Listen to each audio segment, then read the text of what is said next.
Hey, everyone. Welcome to A Star the Podcast. I am Abby Rowling, and today we have a very special honorary guest, Ben Hagarty. How are you, Ben? Yo, I am great. I'm glad to be here. First episode, so it feels good to bless the presence of your show. I'm so grateful. I'm so grateful that you're here, and blessed as well that you're our first guest. So let's just jump right into it. I wanted to know a little bit about your origin story. Like, where did you come from? And, like, I guess just like walk us through a little journey of your life.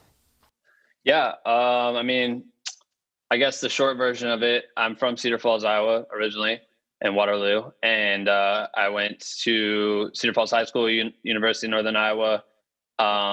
Never really knew what I wanted to do. I was a musician, and I was into like skateboarding and snowboarding and that type of shit. So, can I cuss? Sorry.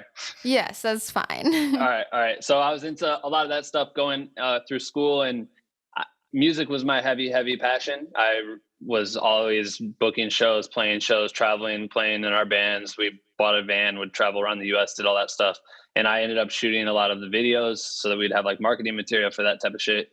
And I just found my passions, through going to school. There was electronic media. That was like the major that I had at UNI for a communications degree. I think it's turned into like digital media, which makes more sense now. But I did all of that because I was just like curious about film, and I really wanted to know more about film to help elevate my music career. And through that, like, I guess, I don't know, I eventually made the move to LA, and there's more stories to it, but that's kind of like in a nutshell the beginning. Cool. Um, so it sounds like you were creative at a pretty young age. Like you knew right off the bat that you wanted to do some sort of creative field, whether it was music or, and then eventually getting into film. Yeah, I think my dad and my mom got me a drum set when I was in like fifth grade, I think. And I don't remember why. I think we heard the neighbor playing music, and I thought it was cool. And so I got a drum set. I never learned how to play it for like a really long time. And later on, I think like when I started listening to more music, I was in like seventh, eighth grade. My friends were all making these little jam bands, or like, just trying to be creative in music. One person knew how to play guitar, the other person knew how to play bass. And so we started playing music together. My parents were just really cool and let us use their basement for recording. I can't imagine how annoying it would have been now, thinking about how bad we were and just having to listen to that shit for hours on end every night. Right, but you got to start somewhere. Yeah, you got to start somewhere. And so we started bands, and that grew into something like, I found out about going to shows. And I went to a show at the Cedar Falls Rec Center in the gymnasium. They had like this benefit concert, and I'd never been to a show before, but it was like these hardcore kids that booked this benefit show. I can't even remember what they're raising money for. $5 to get in, and they had like 12 bands play, and they just played there on the gym floor. And there was like 300 people there, and they were moshing and like jumping on each other and singing along to these songs. I never heard of it, but it was so exciting. And I remember that just like clicked something in my head. Like, community came with music. So I'm listening to this like radio music, but there's this underground music that has this deeper message, and I attached to that quickly. So I started going to every show you can put your hands on. Like, I was there. We would drive all over Iowa to go to shows. We started going to Minnesota to go to shows. We drove to Chicago to go to shows. Like, I was just obsessed. And then eventually I wanted to be, make music a real thing. So we started making bands, and then I don't know. I gravitated towards it, and then having the camera to like kind of document it. Same with like snowboarding and skateboarding. I'd film myself all the time. I just found myself kind of hungry to like document. Documenting was like cool, which makes total sense because now that's like kind of what I do for a living. Yeah. And so you mentioned that you eventually did move to LA. What was your push to move there? I'd say the main push was, at that point we were making music very seriously. Like, I would make video projects to pay the bills in Iowa, but I didn't have like a production company or anything. I graduated college. All I wanted to do was music. And so we'd sit there and work on music all the time. And we would go out to LA every once in a while for like little trips. And I had a taste of it. And I knew the possibilities were endless there versus what we had available to us in Iowa. And so we had so many conversations about moving there, but everyone's on their own path, right? And so the people I wanted to move there with couldn't move there right then. And so I had to just kind of pull the trigger and go myself. I had one connection, that a homie that let me sleep on his floor when I got out there. And I did sleep on that floor for like a good 16 months on an air mattress. And yeah, so the rest is kind of history. But I just knew there was more access to people that I, could vibe with, and also like opportunities that we needed, that we were missing in Iowa to take it to the next level. For sure. Tons of connections out there in like the Hollywood area and such. So yeah. When you moved, was it much of an adjustment? Because I mean, Iowa is way different than LA. Yeah, but at that point I had traveled so much. Like when we were in those like punk bands and shit, we bought like a 12-passenger van from like Des Moines, some swap meet in Des Moines, and we fitted it with like a whole little like back like sleeping lodge, and we could put all our gear in the bottom, and we'd travel the US over and over again with our bands playing like basement shows. And so I had been to LA then and got to see the ocean. Like I remember we like went to Santa Monica, and I was just like, holy shit, like this is so cool. And I've seen this in Entourage, the TV show. And like, you know what I mean? To like, you've heard about Hollywood. So we got to drive through there. I thought it was so cool. And I had made a few trips back, and so I had seen it. I never saw it at the level that I'm in it now, but I knew that it was there. Specifically, there was one trip before I moved where I came out and I linked with my friend Andrew. He was dating one of my best friends from Iowa, and he was a music video director and was directing Chris Brown's documentary, which I'll get to later. But he was directing a music video with Chris Brown and 7th Streeter. And so he was like, yo, you want to come and just check it out? So he let me come to set, and I got to see, I ended up shooting behind the scenes for that project, which is a story I've told many times, but I got to see what it was like to be on this massive high budget music video with like this superstar artist. And I left the next day and went back to Iowa, and getting back to Iowa, I'm just like, damn, I was just there. I was just in it. Like that's how close I got to it. And I believe I could do it again if I go back. So I switched my whole. You got a piece, but you want the whole meal. Yeah, I had to switch the whole mentality in Iowa to figure out how can I get out there, So I started saving money and trying to create my plan and putting my gear together so I can just go out there and just work really hard and live very frugally until I figured it out, Yeah, of course.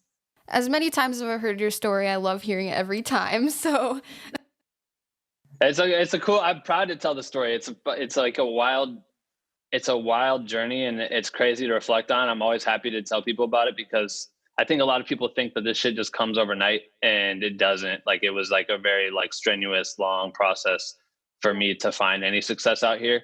And I'm proud to be where I'm from and to, be able to like find my path out here and to share that back with the people I'm from, my community and shit. It's great to tell people like you this story. And if anyone's listening to this, like, I hope it inspires you to take the next steps forward and trust your path and trust your journey and go kill it, Yeah, it does really hit home being from Iowa myself, born and raised, and just knowing there's so many opportunities out there. And if we just take our time, put in the work, follow our passions even, then it will actually lead to huge successes. And we just have to see the small things as successes too. So, yeah, I really agree with you there. And I guess now I was just wondering, like, so you moved to LA, like, when did you, like, really feel like you made it? Like, was there a moment where it just clicked in your head? Like, maybe at first you weren't, like, you're like, oh, is this really happening? Like, this isn't real. But then, like, you realize, like, oh my gosh, I'm in this. I'm in the fast-paced LA culture. It's a great question. I feel like there's so many micro moments where I'm always like, damn, I made it. Like there was like one story that I thought was really funny where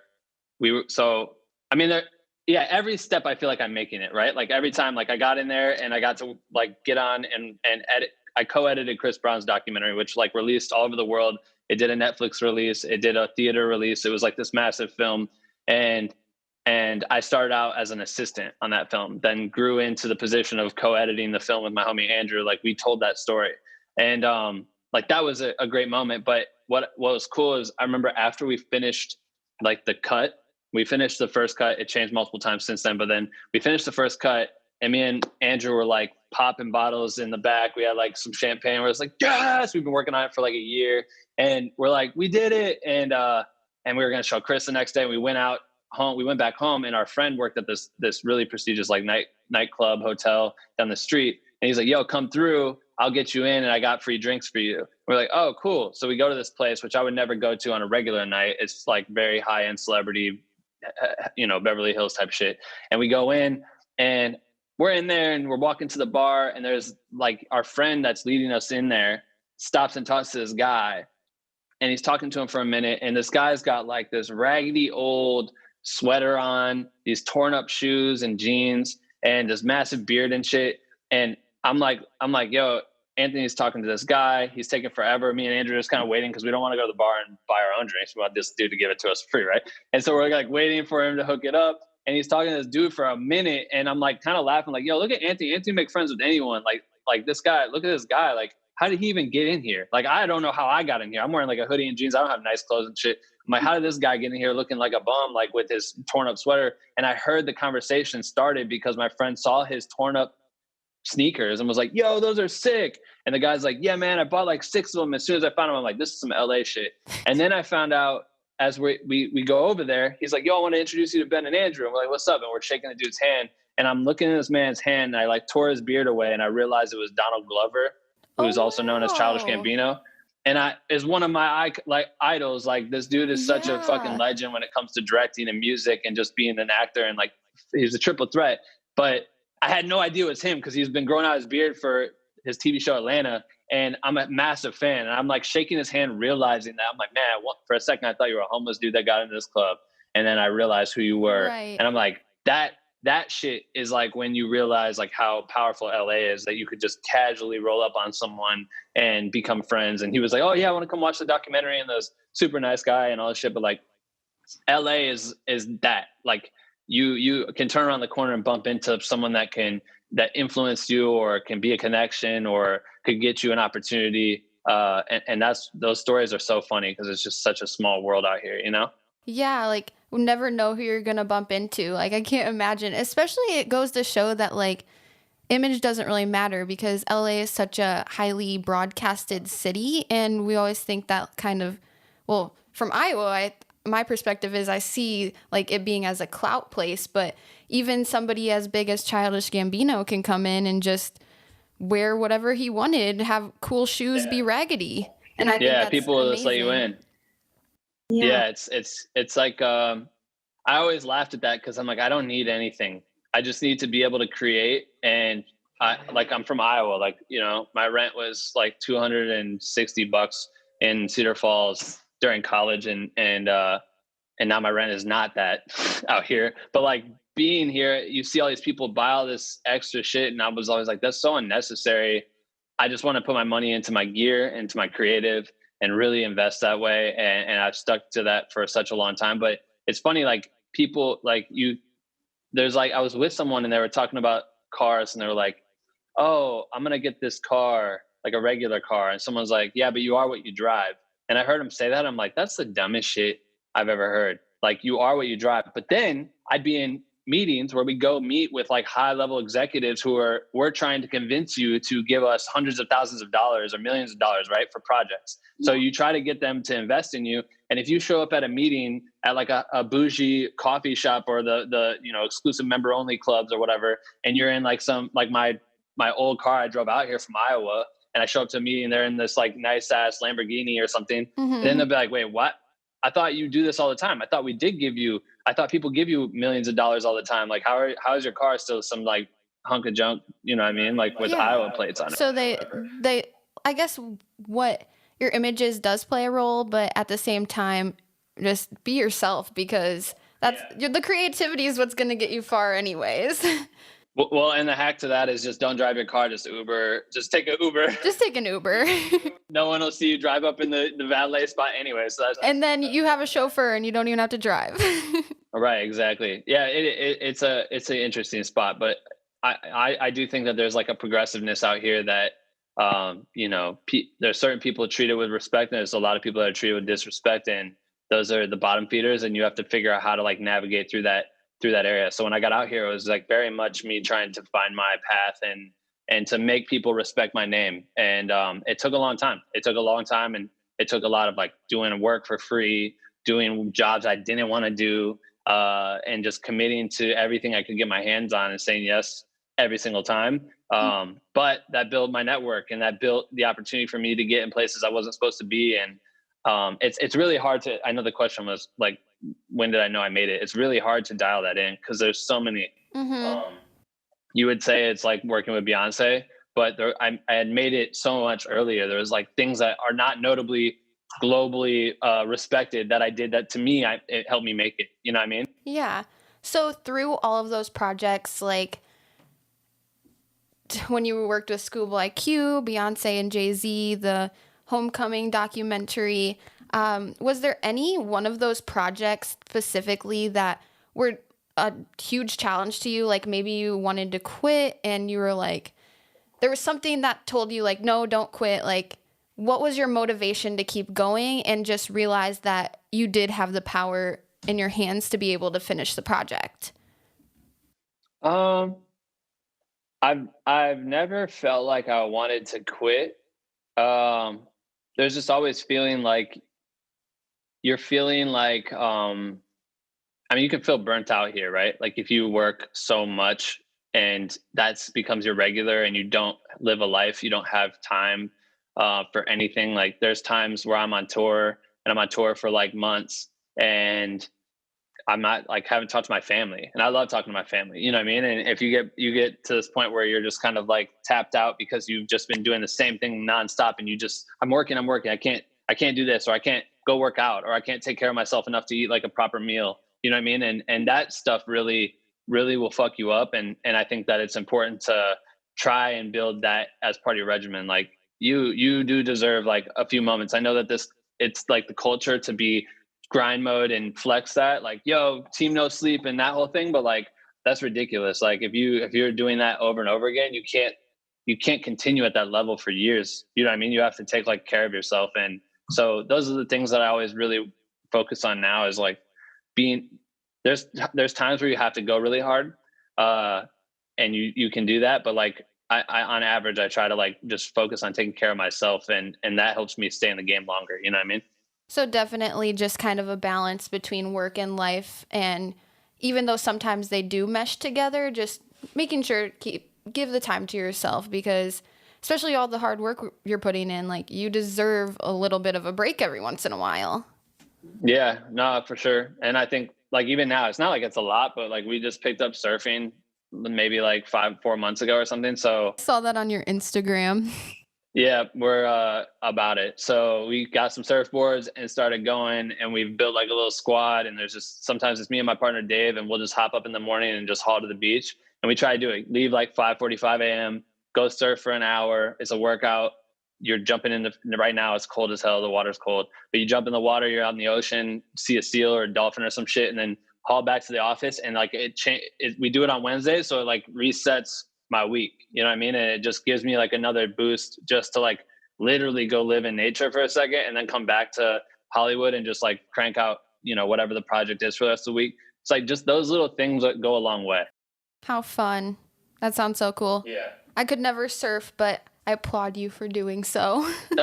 You totally can. It's nuts, but it's really fun.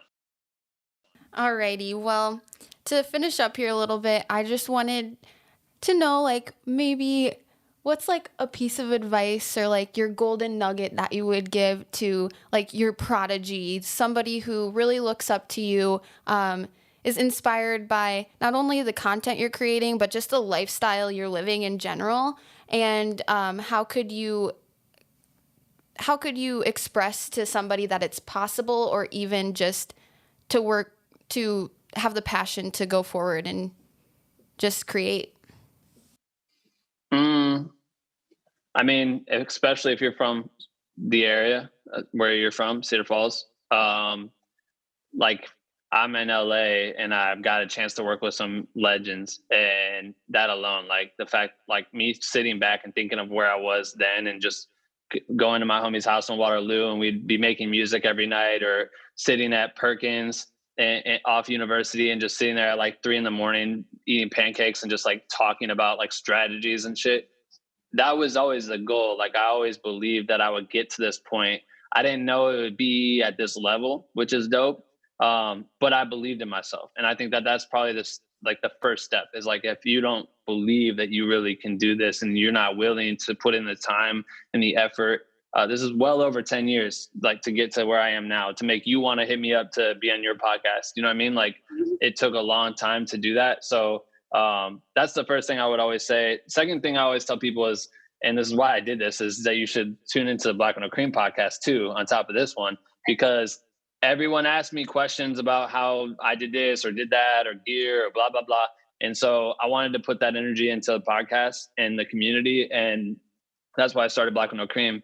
And it's a creative collective. It's a podcast for creators. And my goal is to like be able to talk to top level creatives and share their story, but like squeeze them for advice and tips on certain things that they've navigated in their path that may be completely different than mine. So in that, we're able to not only hear my story, but you're able to hear hundreds of other creatives tell their story and really live in the business of creating. And so people who really want to take it serious, is like, yeah, I might not be able to be everyone's mentor, but I low-key can be everyone's mentor through the podcast, or my friends can be your mentor too every time I interview them. So that's, I always recommend that. It's probably a trash answer though, since No, it was so good. My heart just melted. So thank you for that. I'm a fangirl, and I just am inspired by the entire just process of what you've done and how cool it is that you've been able to just start from small town Iowa. Like nobody knows where we're at, and just to get your name out there, and it makes me like just speechless. So thank you. No, that's crazy. I mean, if I were in Cedar Falls, we'd be in the same room trying to figure out how to get to this point, right? So it's like you're starting something now, which is impressive and that you should be proud of. Like creating a podcast, your boy doing videos and audio. Like you building your circle is so key, right? Like I had my circle, I still have that circle. Those people that I made music with, I'm still like, they're still my best friend. Speaking of team, I want you to meet my team quick. Yeah, let's do it. If that's cool. They've helped us out so much just in the past few weeks, and they will from now on. This is Colby. There we go. You guys can say hi. What's up, man? Mason and Mitch. And then there's a whole squad. Squad. Damn, I had no idea. I had no idea there was this many people in the room. Yeah. Well, they're in the other room. They just wanted to say hi. Yeah. Yeah. Now, congrats, y'all. And that's like what I'm saying is like it's so key to be able to build your circle and stay connected and do any project you can get your hands on. Like maybe producing a podcast isn't what you want to do, but by doing that and putting your effort in it, you're going to learn some things. You're going to hear some things that are going to change the way you work. You know what I mean? Change the way that you move forward in your career path or your journey. You know what I mean? Yeah. For sure. Yeah, that's awesome. That's dope. Yeah. Nice meeting you. Yeah. Yeah, you guys too. Yes, of course. I know I was putting pressure on you to make it a quick show, but is there anything else you want to chat about? Because I got like 5 more minutes if you want to do anything else. I guess just like what I want to know is like how I can provide value to your life or to Black with No Cream. Just getting all your creative friends involved. Like I told you, we're working on a new community, but we already have the Facebook group. Like literally anytime someone asks that question, I'm like, yo, just be a part of it. Like just be a part of it and act and like share. Like sharing. My favorite part about Black with No Cream, the community side of it, is like by sharing, and same with the pod, it's all the same thing. By sharing our journeys, right? You get to tap into a little bit of knowledge that you might not have been able to get from a book or that you might not have been able to get from school. And if you constantly stay focused on that shit, like we put out an episode every single week because every single week there's something new to learn. You know what I mean? Like, yeah. Why, if you're a creative, you never stop learning. You're always a student. And so I think I would encourage any of your friends or anyone that you know that's creative and your listeners, like tap into everything, not just my shit, like find anything that's remotely close. If he loves audio engineering, there's podcasts about it. So listen to all of them. Like tap into everything you can, take your notes, really study it, and be a student of the game, because that's how you're going to really excel. Like I don't know how many times we'll go to Barnes and Noble in Waterloo and sit there in their film section and just pull all the books and just sit there. And I didn't want to buy them because I didn't have money. So I just keep coming back and I'd read a couple pages or try to like skim for the shit I needed to, you know what I mean? Until I could buy a book. Like you just have to really be willing to soak that shit up. And I still do the same thing today. Like you just got to stay focused on that. But there's nothing that we need. Like we're good. We're just trying to like, you know, spread the good word and help people and shit. For sure. And I'll definitely share more because I haven't as much as I should. So yeah, I'm on that. Appreciate it. That's it. All right. Well, thank you, Ben. Yeah, no worries. I'm glad we got to do it. Me too. Yeah, we'll send over the kind of like a rough draft of the podcast before we make the final version. And we have this cipher tonight, so that's kind of our focus. And then we'll send you over some music and some of that as well. Yeah, no worries. Just hit Darren with it. And, okay, yeah, Darren. He's cool. We'll trudge through it or whatever, and just it'll be chilling. So we're good. Okay, well. Cool. Well, good work on starting your podcast. Proud of you. Keep that up. And good luck with your documentary. I love the idea. Thanks. Yeah. Thank you very much. Appreciate it. It should, hopefully we'll see. I got a meeting at 3:00 to see if we're doing it or not. So we'll see. All right. Well, that's all for today. Thank you all for tuning in. Ben Hagarty, everyone. We'll see you next time. Yay. All right. See you guys. Thank you, Ben. Bye-bye. Yeah. Peace out.